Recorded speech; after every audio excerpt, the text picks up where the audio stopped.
밥상 위의 한국사. 지은이는 민병덕이고요.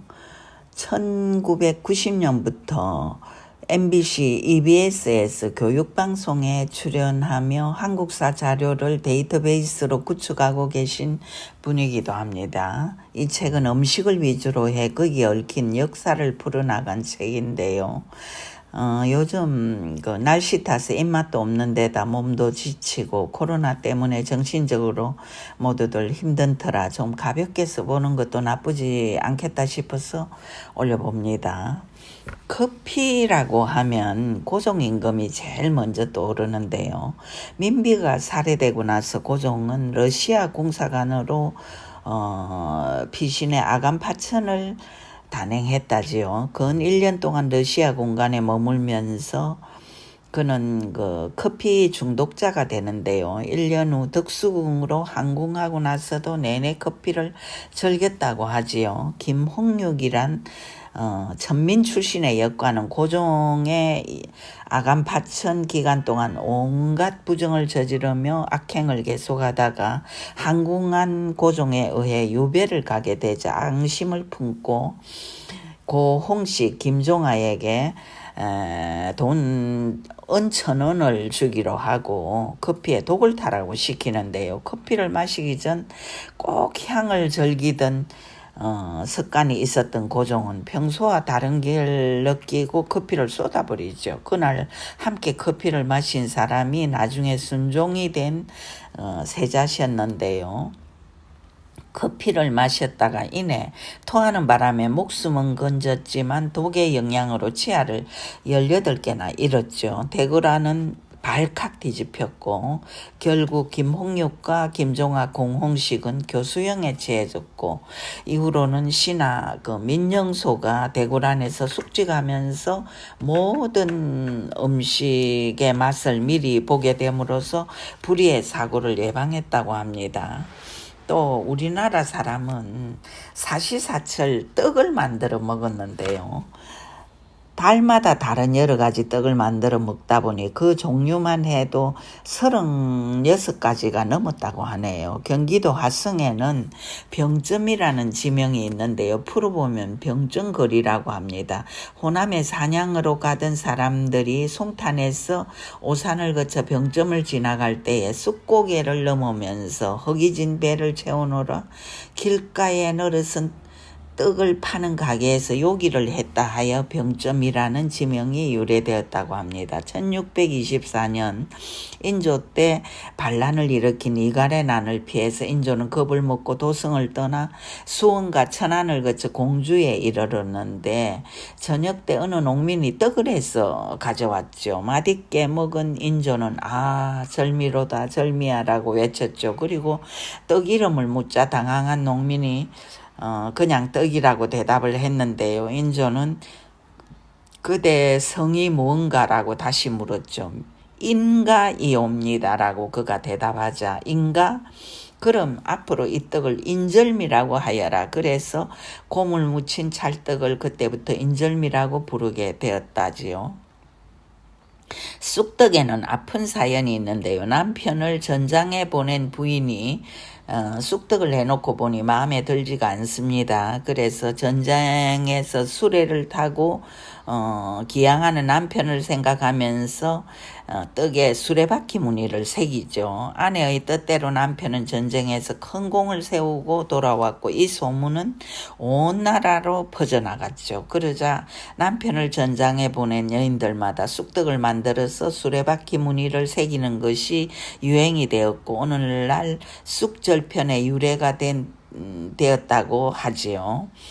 조랭이 떡국에 대한 유래는 더 재미있습니다. 이승계는 고려 왕조를 무너뜨리고 고려의 충신들에게 자신과 함께 새로운 국가에서 일하기를 원했죠. 그러나 나라를 잃은 고려의 충신들은 그럴 수 없다며 산속으로 들어가 버리죠. 이승계는 그들을 모두 죽여버리는데요. 남편의 죽음으로 가부가 된 여인들은 그 후 가래떡을 썰면서 이승계의 만행을 떠올리며 떡 한가운데를 꽉 잡지요. 이렇게 고려의 아녀자들이 이성계를 원망하다가 탄생한 것이 개성의 조랭이 떡이죠. 한국 사람들은 또 식탁에 김치가 없으면 밥을 먹지 못할 정도로 우리 민족과는 뗄래야 뗄 수 없는 음식 중 하나가 김치죠. 세계인들이 주목하는 김치는 아주 오랜 옛날부터 우리 민족이 즐겨 먹는 식품인데요. 배추나 무 등을 소금에 절여서 마늘, 파, 생강 등의 양념을 넣은 뒤 발효시켜서 먹는데요. 원래 김치는 중국에서 먹던 음식이 맞다고 합니다. 2500년 전 이미 김치를 먹었다고 시경에 기록되어 있으니까요. 김치가 우리나라에 전해진 것은 중국 한나라가 한반도를 지배하던 낙랑시대로 추측이 된다고 합니다. 우리 문헌에서 김치를 언급한 기록은 고려 고종 때의 문장가 이규보가 지은 동국 이상국집에 실린 가포유경이라는 시인데요. 무 장아찌 여름철에 먹기 좋고 소금에 절인 순무 겨울에 반찬되네. 위의 구절로 보아 고려시대의 장아찌류의 김치에서 더 진화하여 오늘날의 김치가 나왔음을 작가는 말합니다. 고려시대의 김치는 중국 원나라에도 전해졌는데요. 고려시대에 공여로 끌려갔던 여인들에 의해 널리 퍼지게 되었다고 합니다. 원래 김치엔 고춧가루가 들어가지 않았는데요. 임진왜란 이후부터 김치에 고춧가루가 들어가기 시작했다고 합니다. 사실 일본은 매운 고추를 이용해 음식을 만들지 않습니다. 그런데 어째서 난리 중에 우리나라에 가지고 온 것일까? 작가는 일본군이 고춧가루를 이때 가져온 건 항무기처럼 사용하려고 한 게 아니었을까라고 추측합니다. 고춧가루는 김치의 신맛을 늦추는 데도 도움이 된다고 하는데요. 그 바람에 젓갈류와 함께 첨가하게 되고 지금처럼 맛있는 김치가 되었다고 합니다. 김치와 관련된 역사엔 복림대군을 빼놓을 수가 없는데요. 병자호란 때 인조가 삼전도에서 중국 황제에게 절을 함으로써 신하의 예를 올리는 치욕을 당했을 때 소현세자랑 복림대군은 청나라에 인질이 되어 끌려갔었지요. 그들이 그 김치 생각이 간절한 걸 따라간 궁녀 흥덕이 텃밭에 채소를 심어 김치를 만들어 바쳤죠. 평생 그 맛을 잊을 수 없었던 복림대군은 기구구 소현세자가 죽고 효종으로 등극했을 때 서울 낙산 중턱의 땅을 흥덕이에게 하사했다고 하지요. 지금도 낙산 중턱에는 흥덕이 밭이 남아있다고 합니다. 옛날엔 하루 두 끼의 식사를 한 게 일반적이었죠. 원래 우리나라는 아침과 저녁만을 먹는 국가로 점심을 먹기 시작한 지는 그다지 오래되지 않았다고 합니다. 삼국시대에도 점심을 먹긴 했지만 특권층이나 지배층만이 점심을 먹었다고 합니다. 점심이라는 한말은 절에서 나왔는데요. 스님들이 배고플 때 간단히 먹는 음식을 이루는 말로 마음을 점검한다는 뜻이었다고 합니다. 두 끼 식사는 임금도 예외는 아니어서 아침은 10시, 저녁은 오후 5시 정도에 먹었다고 하는데요. 그렇다고 해서 임금이 백성과 같이 먹지는 않았던 것 같습니다. 아침과 저녁을 전후에 각각 새참으로 두 끼를 더 먹었죠. 다가상이었는데요. 오전에 먹는 다가상을 조다소반, 오후에 먹는 다가상을 야다소반이라고 했죠. 그렇다면 우리나라 사람들이 가장 중요하게 생각한 식사는 언제였을까요? 당연히 아침 식사였죠. 5인용 밥솥만한 크기의 그릇에 고추장과 열무김치를 넣어서 먹는 모습이 눈에 선하다고 작가는 말합니다. 아닌 게 아니라 제가 어릴 때만 해도 밥그릇의 크기가 지금과는 많이 달랐지요. 오목하게 파진 그릇에 고봉으로 담은 밥을 김에 싸먹거나 구운 생선이랑 혹은 된장국이랑 배가 터지도록 아침부터 먹었던 기억이 선합니다. 지금은 아침은 빵과 커피로, 점심은 간편한 도시락이나 분식으로, 저녁만큼은 따뜻한 찌개로 밥과 함께 먹고 있는 사람이 대부분인데요. 이것은 옛날 우리 조상들의 식사 패턴과는 정반대라고 작가는 말하고 있습니다. 수박은 고려시대에 원나라에서 들어왔는데요. 친원파에 의해 전해졌기 때문에 처음엔 잘 먹지 않았다고 합니다. 수박의 원산지는 아프리카인데요. 고대 이집트에서도 재배했다고 합니다. 중국에는 900년경에 전래되었고요. 우리나라에는 고려시대에 전래된 것으로 보입니다. 고려를 배신하고 원나라의 사관이 되어 고려 사람들을 괴롭히던 홍다구가 처음 개성에 수박을 심자 나라 팔아먹은 놈이 더러운 과일이라 재수없다 하여 인기가 없었다고 합니다. 세조 3년에 왕이 강원도 관찰사에게 명령하기를 단종 즉 노상군이 있는 영월 청령포에 사철과일과 수박이나 참외를 준비하여 바치라고 했다니 그것도 또 희한한 일이지요.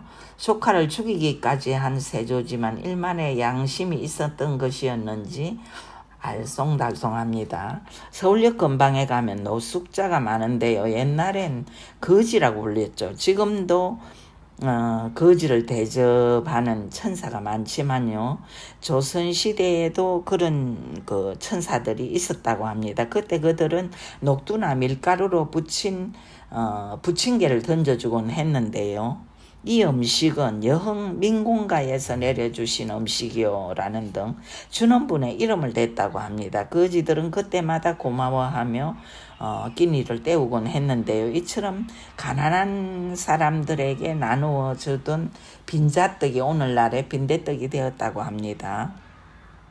항해도에서는 막부치, 평안도에서는 녹두지짐이라고 불리던 이 음식엔 새콤한 김치를 다져서 넣기도 하고 고사리나 도라지를 넣어서 쌉쌀한 맛을 더하기도 했는데요. 이후 빈대떡은 돼지고기나 소고기, 각종 야채를 섞어 만들어 맛이 더해졌다고 하지요.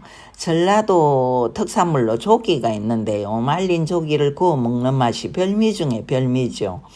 고려시대 이자겸이라는 신하는 외척 세력으로 강력한 권한을 휘둘렀는데요.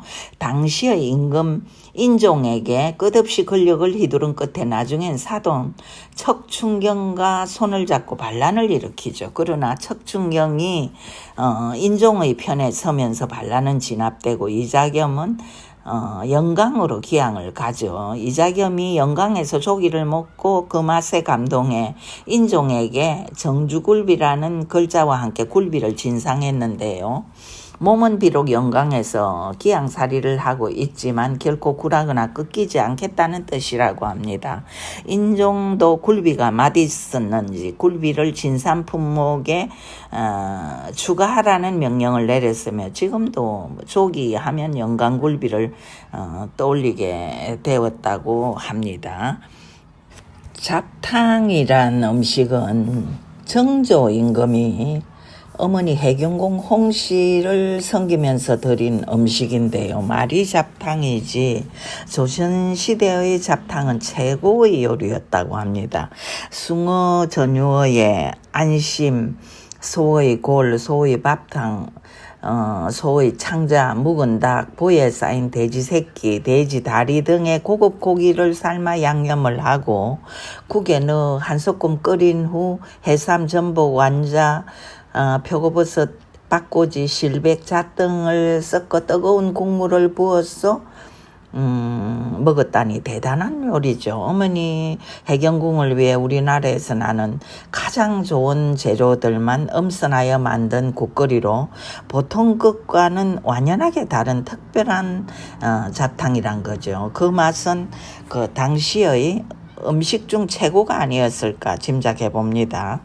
잡채를 만들어 한 시대를 주름 잡았던 인물이 있는데요. 강해 11년 3월 5일 기록에서 그 사실을 확인할 수 있다고 합니다. 어떤 사람이 시를 지어 조롱하기를 잡채 상서 세력을 당할 자가 없구나 하였는데 상서는 이충을 지칭하는 것이었다고 합니다. 그 맛이 하도 오묘하여 강해군은 이충이 이 음식을 가져오기를 기다려 수주를 들었다고 할 정도였다는 것이죠. 잡채 상서라고 부른 건 잡채를 만들어 바치는 바람에 왕의 총애를 얻었기 때문인데요. 1670년경에 발간한 음식 디미방에 의하면 오이채, 무, 댄무, 참버섯, 서기버섯, 표고버섯, 송이버섯, 녹두질금, 도라지, 마른 박고지, 냉이, 미나리, 파, 두릅, 고사리, 시금치, 동아, 가지, 끈고기 등의 재료를 섞은 뒤 그 위에 끙 삶은 국물에 된장 그런 것을 섞고 밀가루를 풀어 걸쭉하게 만든 즙을 뿌리고 천초, 후추, 생강가루를 뿌린 것이라고 기록되어 있다고 합니다. 이때의 잡채는 오늘날의 잡채에 비해 냉채 같은 느낌이 나는데요. 당시에는 당면을 전혀 넣지 않고 채소로만 무친 게 지금과는 많이 다르다는 생각이 듭니다. 당면을 쓰기 시작한 건 1926년대 이후였다고 합니다. 지금의 청소년들에게 떡볶이와 더불어 가장 인기 있는 음식이라면 김밥인데요. 예전이나 지금이나 우리나라에서 가장 인기 있는 김은 완도김이죠. 조선 인조 때 김여익이라는 사람이 병자호란을 겪은 뒤 강양으로 낙향을 했는데요. 고기잡이 외에는 수입이 없는 민들을 가엾게 여긴 그는 혜태를 양식하게 했죠. 이 혜태가 진상이 되어 맛을 본 현종 임금이 상궁에게 물었죠. 이것이 무엇인가? 사실 이름이 없었던지라 상궁이 대답을 못하자 임금이 다시 묻죠. 어디에 사는 누가 올린 음식인가? 강양에 사는 김아무개가 올려사옵니다. 라고 상궁이 대답을 하죠. 그러면 이것을 김이라는 성을 따서 김이라고 하여라 라고 현종이 말했다고 합니다. 그때부터 지금 우리가 먹는 김을 김이라고 부른다고 합니다. 임진왜란 때 선조는 피난길에서 끼니를 잊기가 어려웠는데요. 한 어부가 그 묵이라는 물고기를 바쳤죠.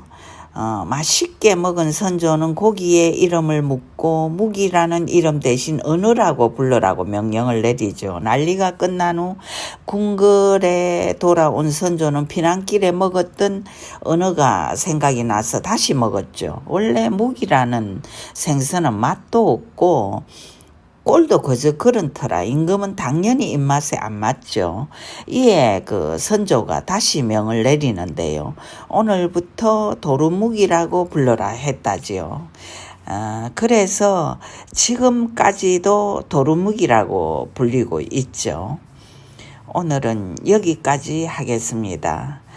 너무 많아서 끝이 안 보이니까요.